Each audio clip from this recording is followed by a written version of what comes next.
Why were you never the same after your honeymoon? My wife Elena and I surfaced from our scuba dive to find ourselves alone in the middle of the ocean. Where's the boat? Elena screamed, ripping out her regulator. I spun around frantically, realizing the dive boat that had 18 people on it 5 minutes ago was completely gone. They left us, Elena gasped. They actually left us in the middle of the ocean. The worst part was that we'd booked the cheapest dive shop in rural Colombia. Cash only, no reviews online, and the dive master barely spoke English. He never did head counts, and we were the last group in the water. They'll come back when they realize we're missing, Elena said, but I could hear the doubt in her voice. The current was already pulling us further out to sea. We had no emergency radio because the cheap shop didn't provide them. I tried waving my bright yellow safety sausage above my head while Elena blew her whistle repeatedly, the sound pathetically small in the vast ocean. Which way is shore? Elena asked, treading water beside me. I looked around at the identical horizon in every direction. I have no idea. We had maybe 4 hours until sunset. After that, we'd be invisible in the dark water. The first hour, we picked a direction and started swimming. Elena kept apologizing about choosing the cheap dive shop, saying we could have spent the extra $200 for the reputable one.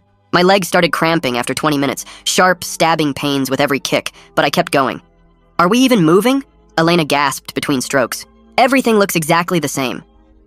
The worst part was she was right. The waves, the sun, the endless blue. We could have been swimming in circles and we'd never know. Then Elena started shivering despite the warm water. Why am I so cold? This doesn't make sense. That's shock setting in, I said, trying to keep my voice calm. Just keep swimming and we'll be okay. I promise. The second hour was when Elena saw her first hallucination. She suddenly started screaming and waving at empty water. There! A boat! I see a boat! Help us! She started trying to swim toward nothing. Baby, there's nothing there. Yes, there is. Look, they're coming this way. I grabbed her arm, and she fought me for a moment before the mirage dissolved, and she realized she'd been screaming at waves. The look of despair on her face when she understood there was no boat broke my heart. The thirst had also become unbearable by then. Our tongues were swollen, lips cracked and bleeding from the salt. Every swallow felt like broken glass going down our throats. Just one sip of seawater, Elena begged. Just to wet my mouth, I can't stand it. When I told her that would kill us faster, she actually tried to drink it anyway. I had to physically hold her arms while she sobbed and begged for just a taste of water.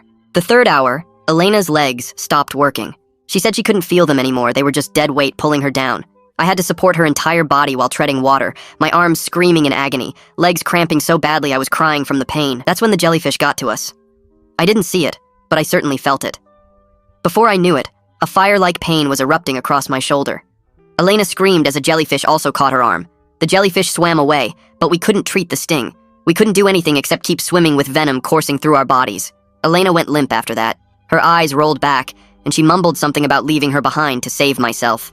I slapped her face gently at first, then